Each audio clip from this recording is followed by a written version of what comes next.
हरिओम हरे कृष्ण। प्रियजनों, कुछ कड़वे सच बोलने जा रहा हूं और समाज की कुछ घिनौनी सच्चाई दिखाने जा रहा हूं।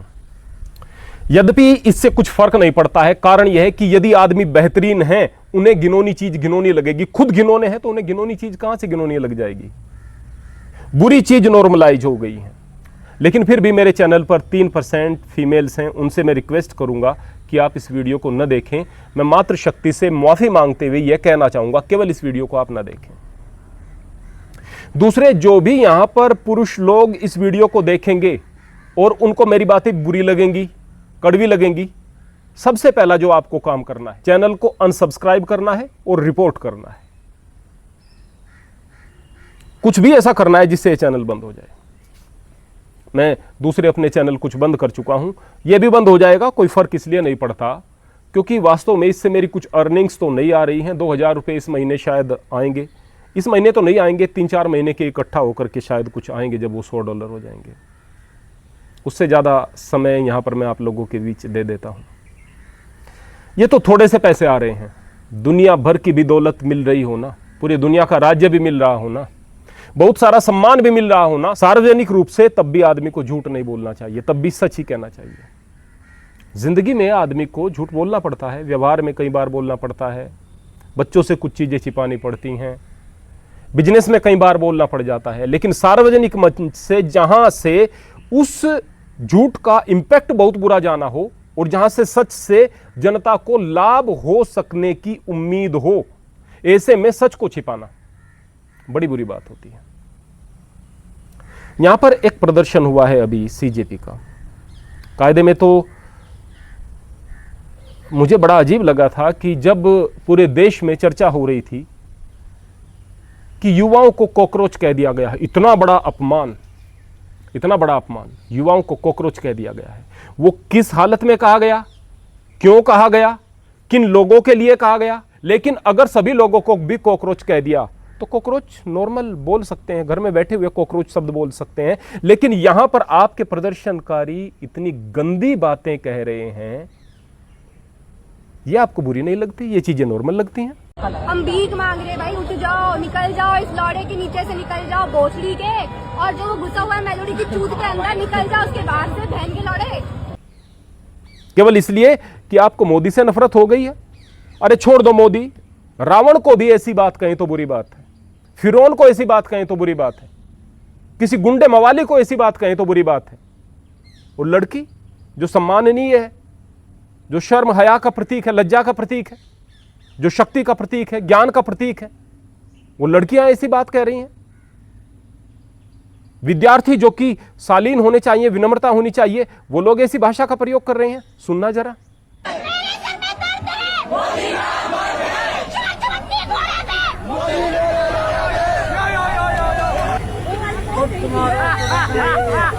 मोदी मादर चौधरी चलो।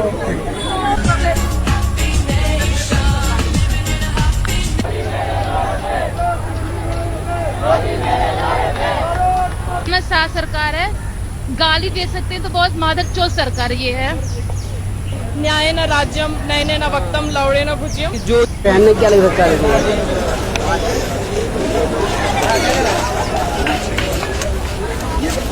दिन मर जाएगा कुत्ते की मौत, फिर सब मिलके गाएंगे मर गया मादर चोर। ये क्या मतलब है, आप बताइए। में स्मोक क्यों कर रहे हैं आप? यहाँ पे स्मोक भाई। ये मादर चोद मोदी, अमित शाह और ये भैंसवाड़ा हमारा एजुकेशन मिनिस्टर। तेरे को मिल जाती अम्मा जो दूंगा माँ की चूत मोदी की। बहुत सही भाई, बहुत सही, बहुत सही। भोसड़ी के एक नंबर। मैं अकेले तेरे को गोली मार दूँ, मैं अकेले उड़े तू, मैं मुझ दूंगा भोसड़ी के। मैं यह बात उनकी नहीं कर रहा हूं जो कि इस आंदोलन को हिंसक रूप दे रहे हैं, जो पत्थरबाज हैं, जो गाड़ियों को तोड़ रहे हैं, जो सरकारी संपत्ति को नुकसान पहुंचा रहे हैं। मैं उनकी बात नहीं कर रहा। वो तो आपको सही लगेगी। आप कहेंगे कि जब तक ऐसा नहीं करते तब तक सरकार सुनती नहीं है। आपके पास लॉजिक होगा। तो इस तरह की भाषा का क्या लॉजिक है? और यह भाषा कहां से आई? क्या इन बच्चों ने यह भाषा ऐसे ही सीख ली? हमारे बच्चे तो ऐसा नहीं कर सकते। जरूर इनके संस्कार ही ऐसे रहे होंगे, इनके घर वाले ऐसे ही होंगे।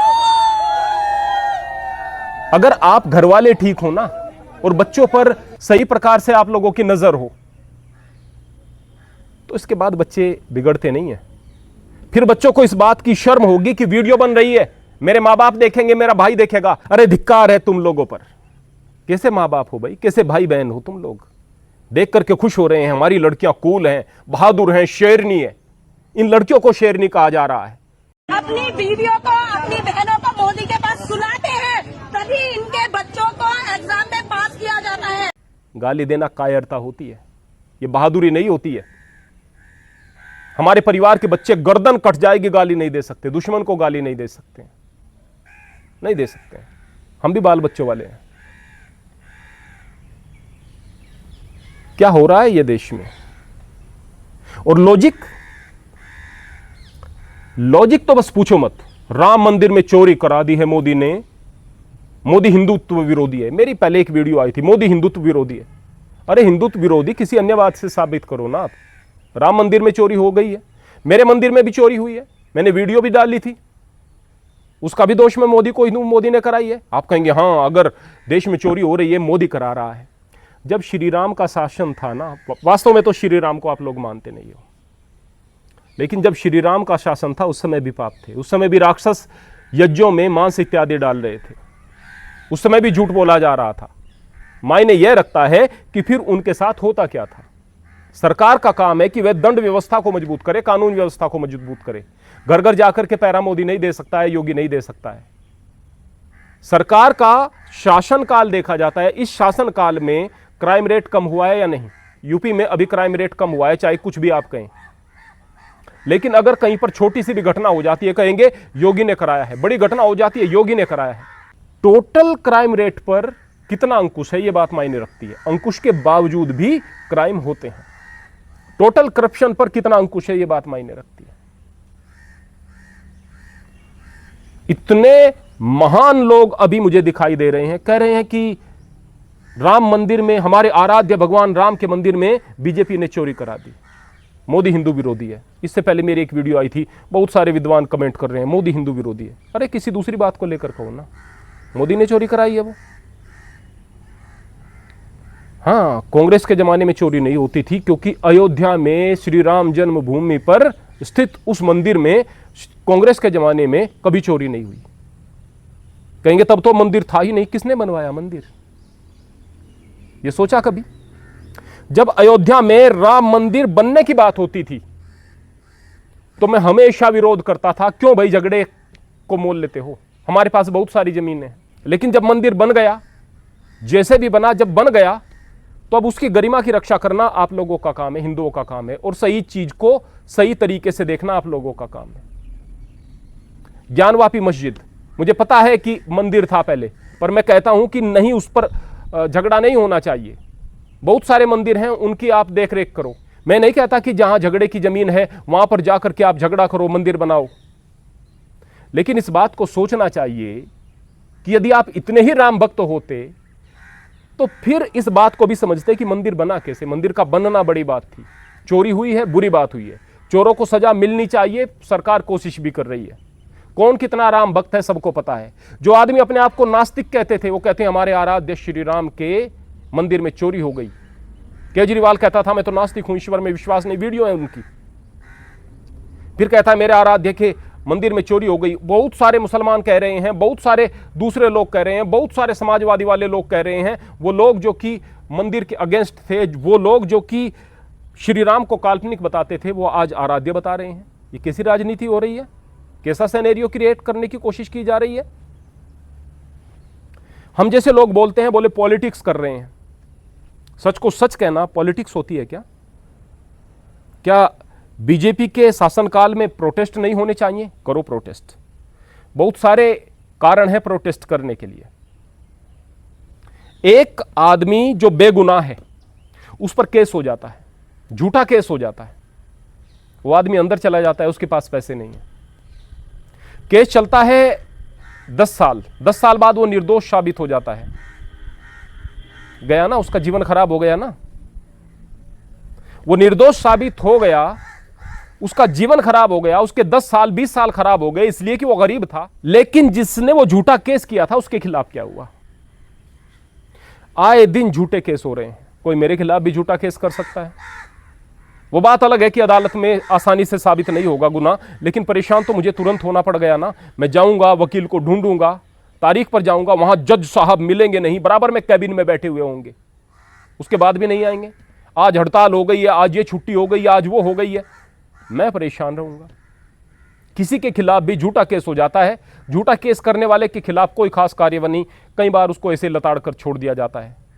अगर एक केस की हारने के बाद में सजा 5 साल है ना, तो झूठा केस करने वाले पर 10 साल की सजा होनी चाहिए, या छोड़ दो 5 साल की तो होनी चाहिए ना।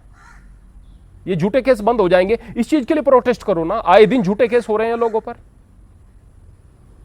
यकीन मानिए अगर ऐसा हो गया ना तो जितने भी झूठे केस हैं वो सारे के सारे होने बंद हो जाएंगे, आदमी की रूह कांपेगी। इसके लिए प्रोटेस्ट करो ना। पुलिस के पास में अगर कोई व्यक्ति जाता है, पुलिस केवल यह देखती है कि इससे मैं कमाई किस किस तरीके से कर सकती हूं। एफआईआर अगर उसकी दर्ज कर ली गई किसी कारणवश, तो अब देखा जाएगा कि ये व्यक्ति तो जाए भाड़ में, इसके साथ जो न्याय होना है वो जाए भाड़ में। जिनके खिलाफ एफआईआर हुई है उनसे ज्यादा पैसे लेकर के हल्की से हल्की कौन सी धारा लगाई जाए उन पर, या उन्हें पूरा छोड़कर कोई पहले से ही अगर कैदी है या गुनहगार है उस पर यह दोष मढ़ दिया जाए। यह खेल शुरू हो जाता है। अभी भी हो रहा है, मोदी राज में भी हो रहा है, योगी राज में भी हो रहा है। करो ना इसके खिलाफ, बीजेपी के खिलाफ जाकर ही प्रोटेस्ट करो। पहले की सरकारों ने कानून नहीं बनाए, अभी बीएनएस में कुछ सुधार हुए, और ज्यादा सुधार होने की जरूरत है। हर एक अदालत में ऐसा होता है कि जज साहब बैठे हुए हैं और उनकी नाक के नीचे पेशकार 100 रुपए रिश्वत के ले रहा है। जज साहब के नीचे 100 रुपए की रिश्वत ली जा रही है, उसकी आंखों के सामने ली जा रही है। जज साहब को भी पता है। आप फोन लेकर के वहां जा नहीं सकते हैं, वीडियो कैसे बनाओगे? अलाउड नहीं है वीडियो बनाना, कैसे बनाओगे? वहां पर वो व्यक्ति जाएगा जो कि पीड़ित है, चाहे उस पर झूठा केस है या वो सच्चा केस किसी पर लिए हुए पीड़ित है ना, न्याय पाना चाहता है, या फिर झूठा केस है उस पर, उस झूठे केस से बचना चाहता है, केस किया है तो न्याय पाना चाहता है। अब वो जज साहब से डरेगा, इसलिए डरेगा कहीं जज साहब नाराज होकर कोई गलत सलत फैसला ना कर दे, कोई आवाज नहीं उनके खिलाफ उठाएगा। कौन उठाएगा? क्या सरकारों को नहीं पता है? हमें पता है, आपको पता है, सरकारों को नहीं पता है? इन चीजों के खिलाफ आवाज उठाओ ना। रहा सवाल नीट का, पेपर लीक क्या पहले नहीं हुए? बोले कि पहले की सरकारें तो चली गई, हमें तो इस सरकार से उम्मीद थी। ये सरकार से उम्मीद थी तो आप प्रोटेस्ट करो ना। लेकिन नीट का तो कहीं जिक्र नहीं हो रहा फिलहाल, पता नहीं कौन कौन से मुद्दे उठ रहे हैं। एक व्यक्ति मेरी पहले वाली वीडियो पर कमेंट करता है, जय भीम कहने में कुछ बुराई है क्या? अरे हम सारा दिन जय भीम कहेंगे, कोई बुराई नहीं है, अच्छी बात है। जय भीम को कब हिंदू विरोधी कह रहे हैं? श्री राम को गाली दी जा रही है, सीता के पति, नीता के पति, इस तरह की बातें की जा रही हैं, और पता नहीं क्या क्या चीजें वहां पर कही जा रही हैं। जय श्री राम के नारे को सांप्रदायिक कहा जा रहा है, प्रेमानंद जी महाराज को गालियां दी जा रही हैं, उन्हें पता नहीं क्या क्या कहा जा रहा है, हिंदू प्रतीक चिन्हों का मजाक उड़ाया जा रहा है। ये चीजें तो हो रही हैं ना। उमर खालिद के लिए केवल सवाल पूछने वाली लड़की के साथ कैसा व्यवहार किया जाता है, देखना जरा। तो उमर खालिद को सपोर्ट करिए, पार्टी मेरा उसके साथ फ्यूचर है। उमर खालिद ने तुम्हारी इज्जत लूटी थी क्या? तेरे बाप की इज्जत लूट, तेरी माँ की इज्जत लूट। मतलब ये देखिए इनकी जो है किस तरह से ये एक्सपोज हो रहे हैं। कौन है उमर खालिद? चाचा कह रहे हैं कि मैं बाप हूँ। भारत तेरे टुकड़े होंगे इंशाअल्लाह के नारे लगाने वाला, भारत के विभाजन की बात करने वाला, विभाजन के लिए लोगों को उकसाने वाला, आतंकवादी मानसिकता को पैदा करने वाला। और यहीं पर लोग कह रहे हैं कि केवल कुछ नारेबाजी और कुछ बयानबाजी के खिलाफ और क्या किया है उमर खालिद ने। उमर खालिद का सपोर्ट करने वाले ये लोग, अफजल गुरु का सपोर्ट करने वाले ये लोग, और क्या आपको एंटी नेशनलिस्ट होने के लिए प्रमाण चाहिए होंगे? कहां जा रहा है ये? अगर बात करेंगे आंदोलन, ये हिंसक लोग आंदोलनकारी हैं, ये लड़कियों के साथ बदसलूकी करने वाले आंदोलनकारी हैं, ये इस तरह की भाषा का प्रयोग करें जिस तरह की भाषा का प्रयोग ये कर रहे हैं, इस तरह के कृत्य करें और उसके बाद में संसद की तरफ आप रवाना हो जाएं, फिर भी इनकी आरती उतारी जाए। संसद की तरफ यात्रा करने पर आप समझते हैं कि किस तरह की कार्यवाही होनी चाहिए और क्या क्या नियम है?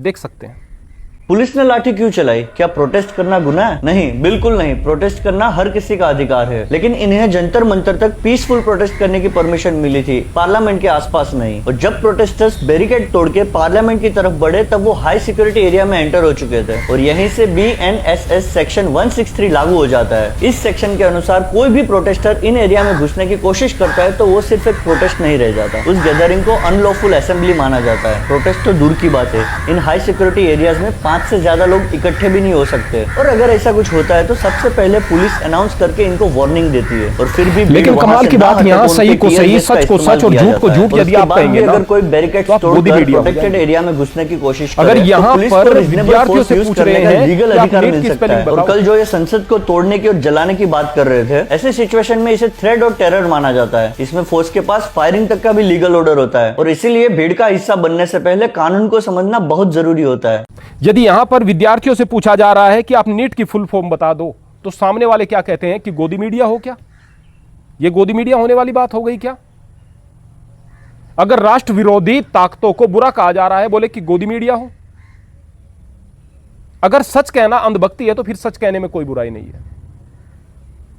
मैं यह नहीं कह रहा कि बीजेपी की सरकार बढ़िया। अरे भाई, कांग्रेस को लेकर आओ ना, हटाओ अब की बार बीजेपी को, कांग्रेस को लेकर आओ। अगर देश के लिए कांग्रेस बढ़िया करती है तो जाहिर सी बात है कांग्रेस ही रहनी चाहिए।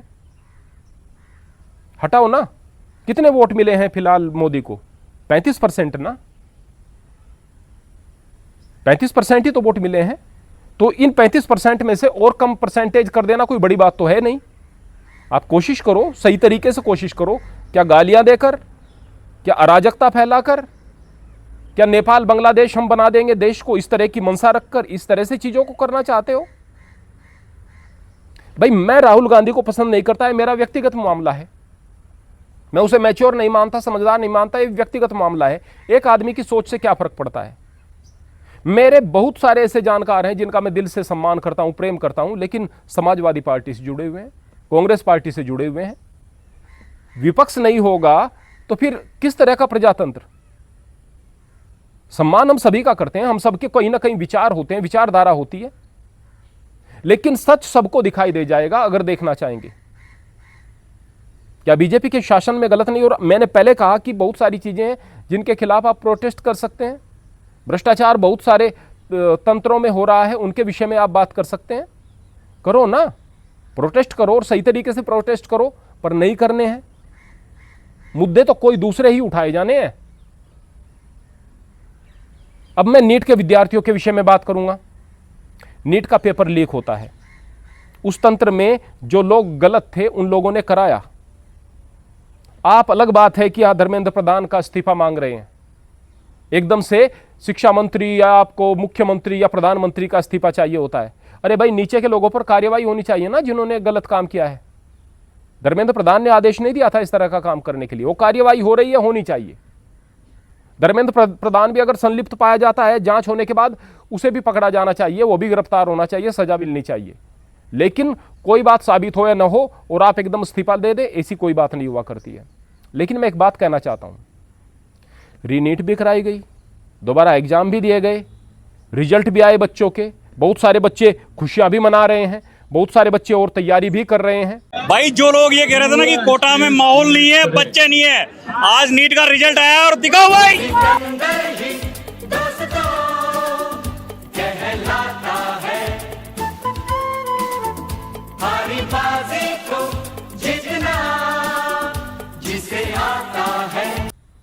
यहां पर क्या कह रहे हैं ये बच्चे? बस हमारा तो दिल टूट गया, हम लोग तो तैयारी अब दोबारा कर ही नहीं रहे हैं। अरे आपकी तो तैयारी थी ही, आपको दोबारा कोचिंग वगैरह की भी जरूरत नहीं थी, तैयारी तो थी ही।